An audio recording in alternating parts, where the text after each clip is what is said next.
new forces threatened the old order, with skills the planet had never seen before. The big cats.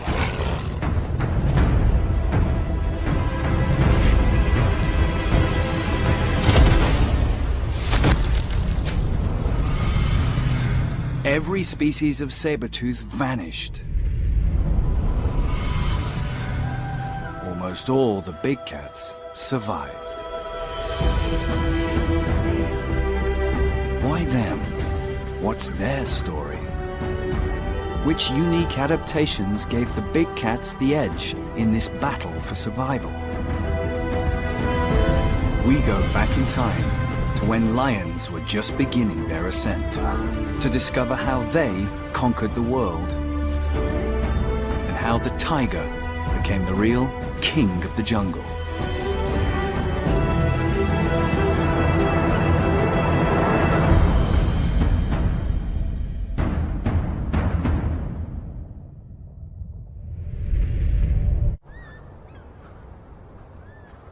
Around 1.7 million years ago, early human hunters expanded their range outside Africa into southern Europe and Asia.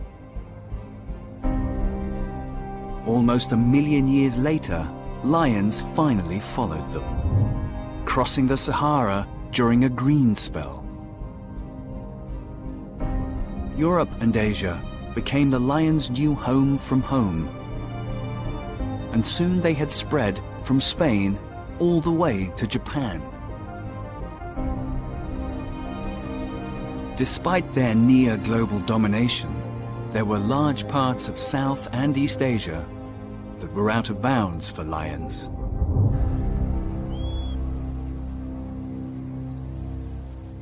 Lions may have ruled the plains, but they were never the king of the jungle.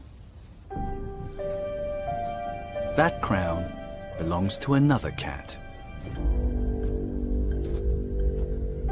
Weight for weight, it was as strong and powerful as a lion. While a pride could trounce it in the open, this solitary cat preferred to stay in cover, in the forests and tall grasslands of Asia. This was the tiger.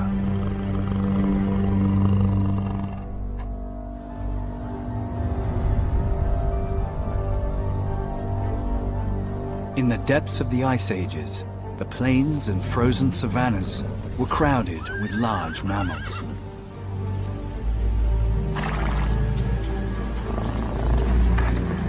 Rhinos, mammoths, wisent, and aurochs, potential prey of both lions and tigers. All had defensive horns and tusks. Once used against saber-tooths, were now needed against these two cats. With the saber-tooths gone, the lion and the tiger became Asia's top predators. One perfectly adapted to the open plains, and the other to forests and tall grasslands.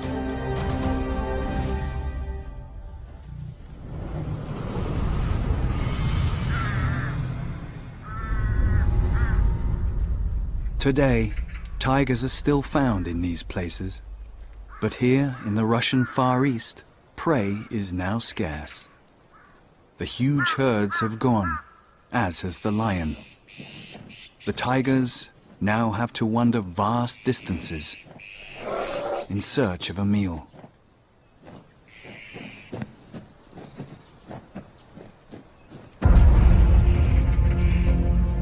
But when they see prey, they take no chances. The tiger is a master of stealth. Unlike the lion, it has more endurance muscle, which means it can last longer in a chase.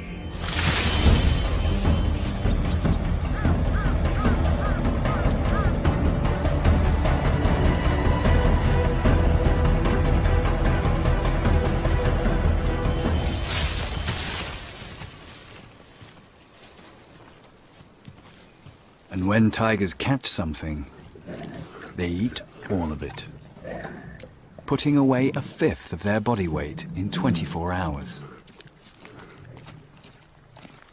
This ability to cope with feast and famine is a trait that all cats share and would have given tigers a competitive edge in the prehistoric world.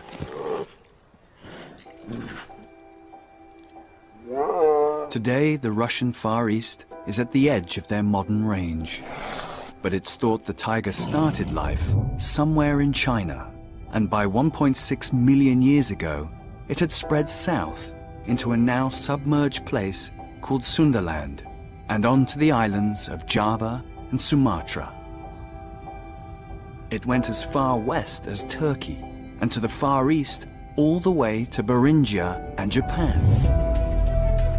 Asia was the tiger's heartland, and vast swathes of it were covered by tall grass savanna. There is a place at the edge of the Himalayas that closely resembles the tiger's prehistoric world. This landscape, known as the Terai, is home to the densest population of tigers in the world.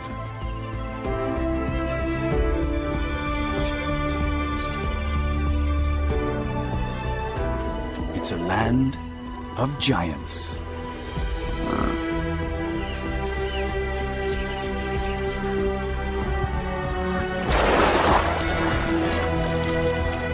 Herds of elephants still roam here. The world's second largest rhino. The world's largest buffalo. And heaviest wild cattle. All equipped to defend themselves against the largest living cat, if they can see it before it sees them.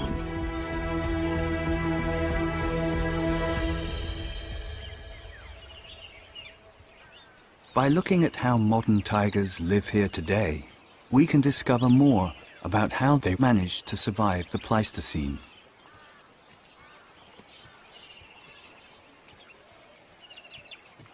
Even though there are many here, you wouldn't know it.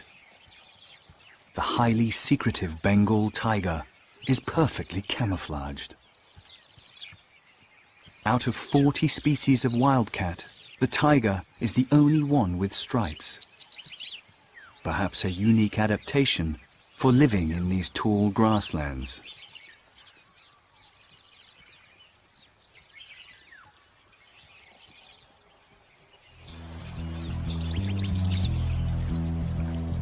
Much of the wildlife here congregates around water.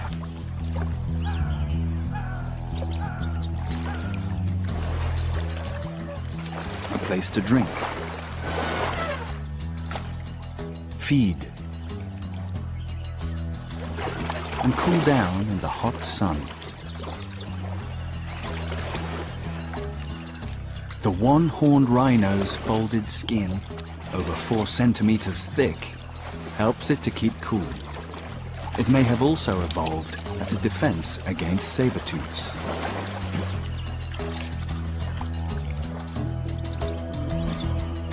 The crocodile has thick skin too. But instead, this cold-blooded predator basks on the banks to raise its body temperature. Cheeky, smooth-coated otters use their strength in numbers to pester this deadly reptile.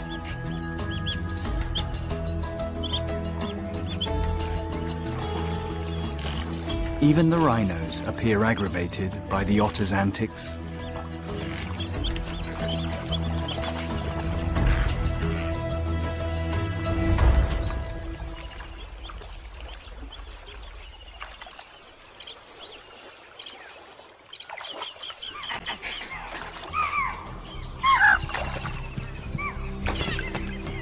There's an air of nervousness when the top predator makes an appearance.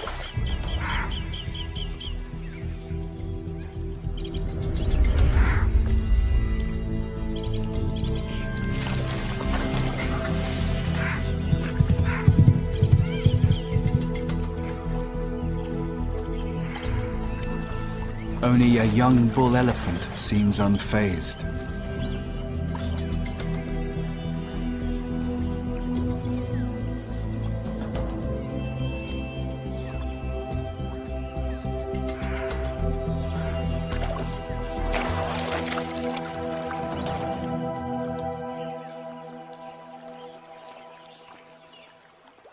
Tigers also come here to drink and rest in the heat of the day.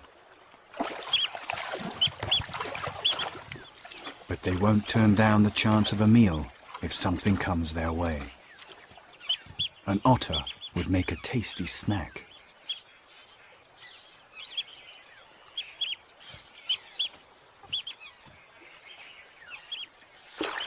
These are much too wary.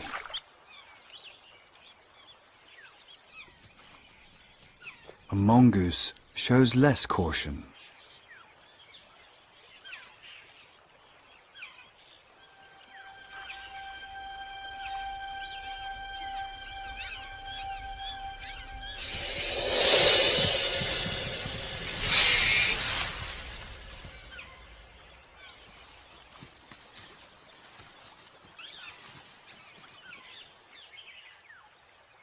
Another tiger, possibly her sister, is keen to share the meager remains.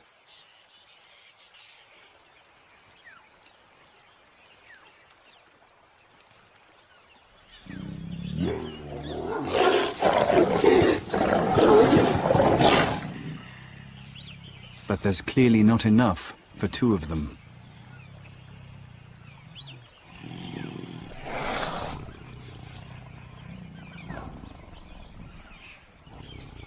She'll have to make her own kill.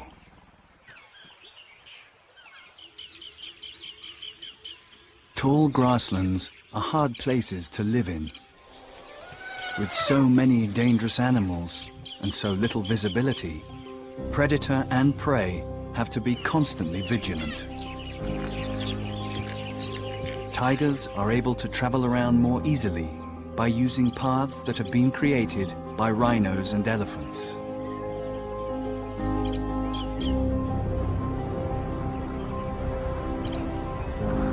From the air, you can see just how vast these networks of trails are.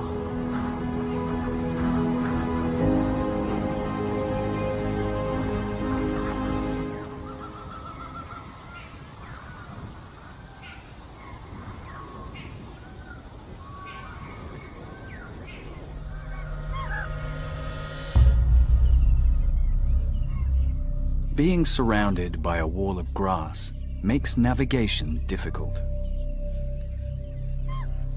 But researchers tracking the movements of tigers realize they must have a mental map of their environment.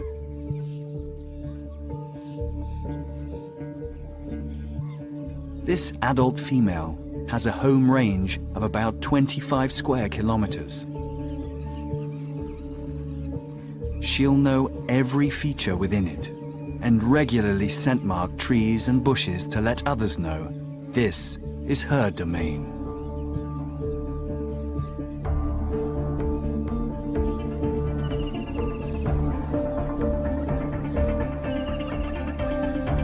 She's just one of the females that live within this dominant male's territory. The tigers in this part of the Terai live in high densities because of the abundance of prey.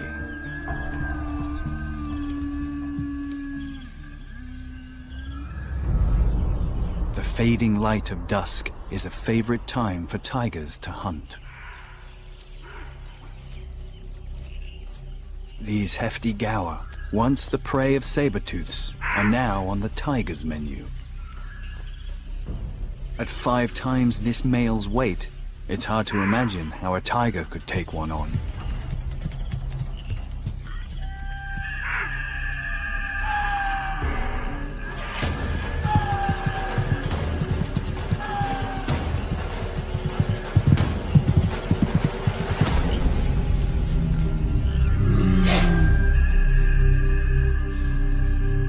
But of all the cats, the tiger has the strength and power to bring one down with minimal struggle. Something a lion would find hard to do single-handedly. This tall grassland habitat isn't a place a lion pride could live or hunt in either. But like the lion, it's possible the tiger became a night hunter to avoid competition from prehistoric predators like saber-tooths and early humans.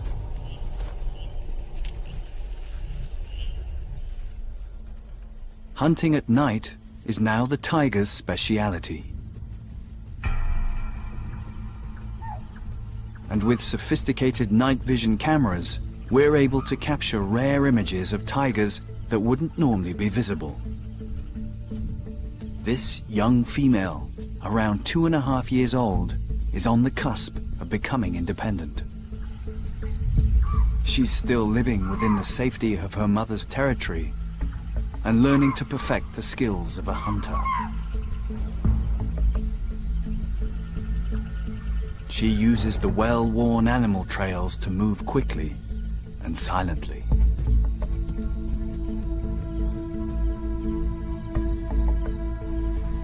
Rhinos can smell where she's been.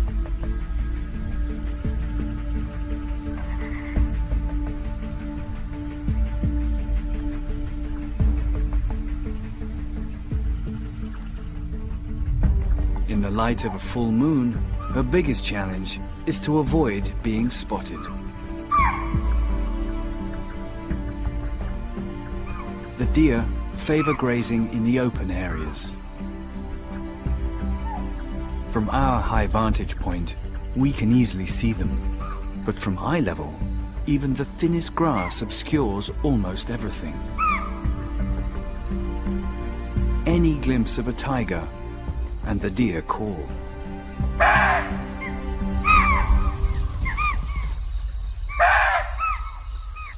She knows she has no chance here.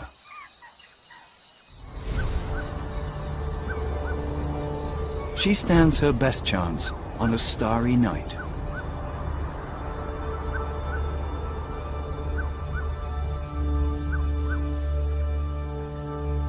Without the light of the moon, she has the upper hand. Now, only infrared and thermal cameras allow us to see what happens.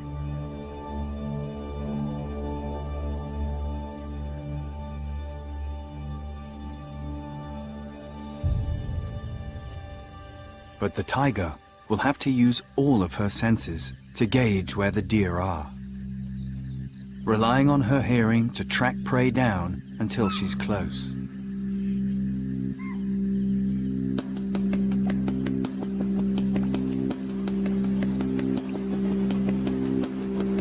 Wherever the deer go, the tiger follows.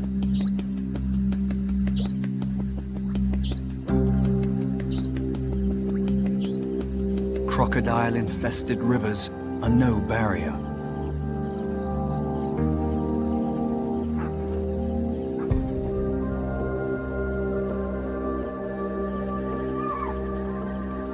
In the pitch black, the tiger has scent, sound, and her mental map to guide her.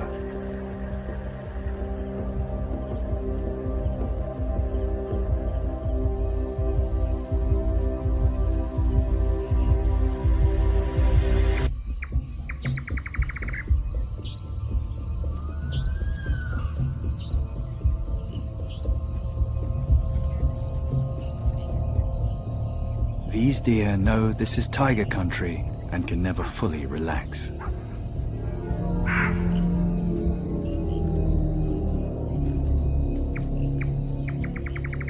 She can't see far in the long grass, so has to rely on her hearing, the most acute of her senses.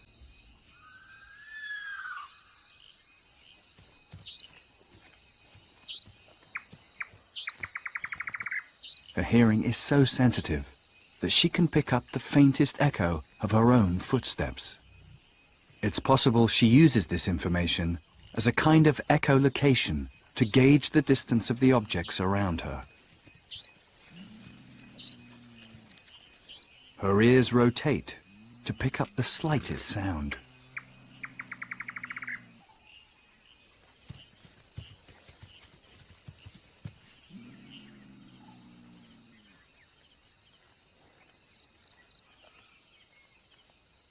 It's crucial she stays silent too.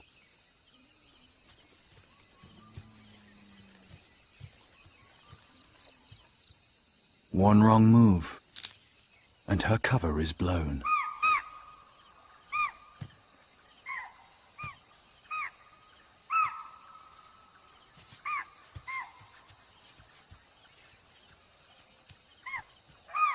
These rare images capture how the deer respond to the tiger's presence, barking warning calls loud and clear.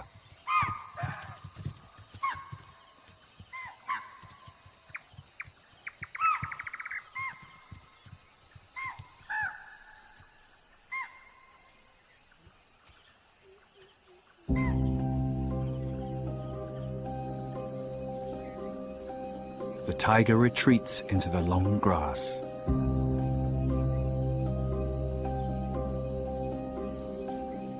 She's completely invisible now.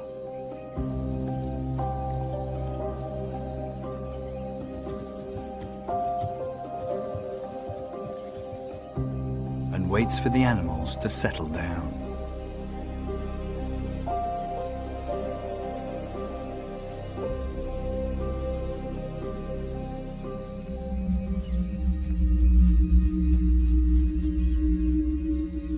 The tiger can hear some deer nearby.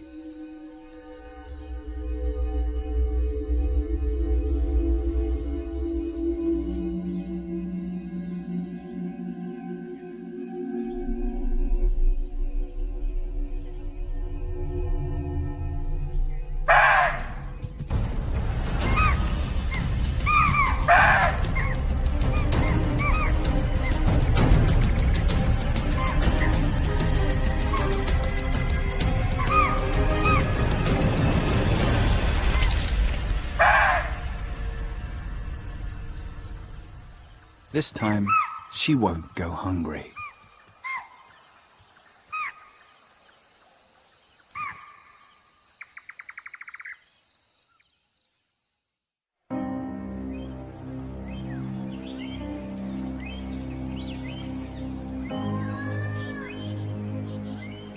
Tigers survived a series of extinctions during the Pleistocene that saw the demise of the saber-tooths and many other large animals. Perhaps simply because they learned to hide from early humans and hunted at night.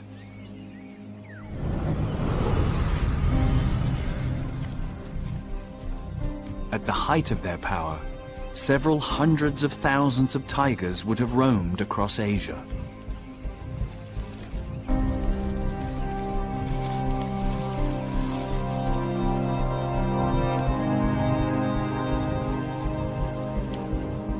While the tiger was securing its place in Eastern and Southern Asia, lions were following the open plains northwards.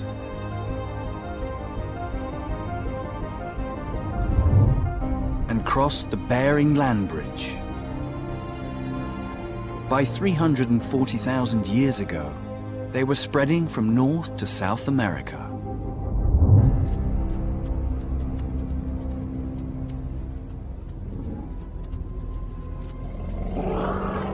In the Americas, the lion came face to face with some old enemies, Homotherium. Although this saber-tooth had long gone from Africa and Asia, it was still thriving here, and it lived alongside a monster saber-tooth, Smilodon.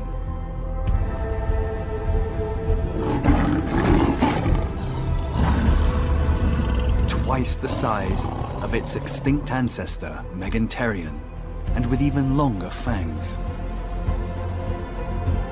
Perhaps competition with Smilodon is why the American lion became the biggest big cat ever, weighing up to 400 kilos.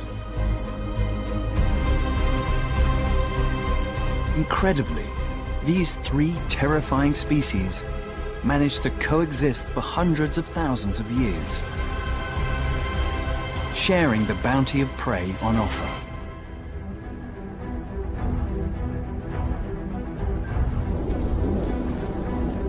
Across the world, wherever the lion was surrounded by other powerful predators, it was its ability to hunt at night and strong social bonds that were key to its survival.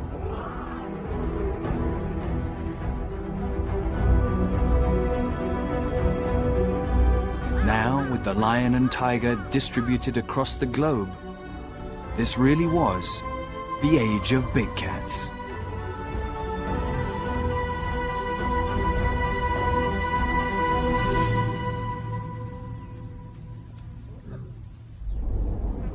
But their reign would not last forever. Around 60,000 years ago, a new force emerged out of Africa and swept the globe. Homo sapiens. By the time these cave paintings of lions were made in Ice Age France, modern humans were just establishing their supremacy in the frozen north. Whatever the primal thoughts behind these striking images, fear or even reverence, one thing seems certain. The lives of these two social predators have been interlinked for a very long time.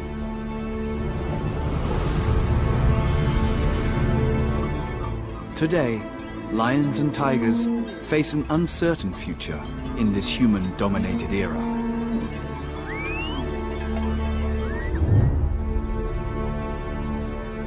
During the golden age of big cats, lions and tigers covered the globe. But this age has long gone. Now, there are less than 20,000 lions and fewer than 4,000 tigers.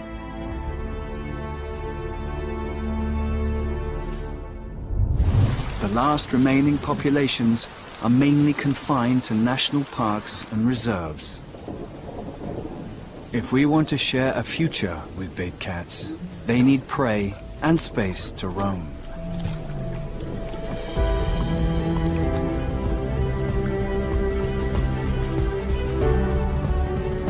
Areas like the Masai Mara and Serengeti are the lions' last strongholds. These rich green pastures, plump from the seasonal rains, have always attracted massive herds.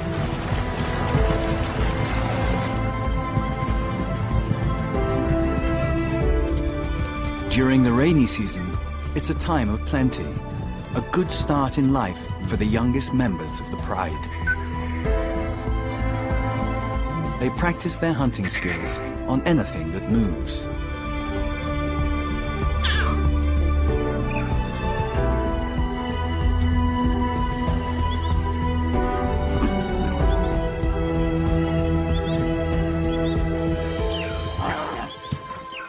Like all big cats, they'll need to rely on every skill they possess to survive in this changing world.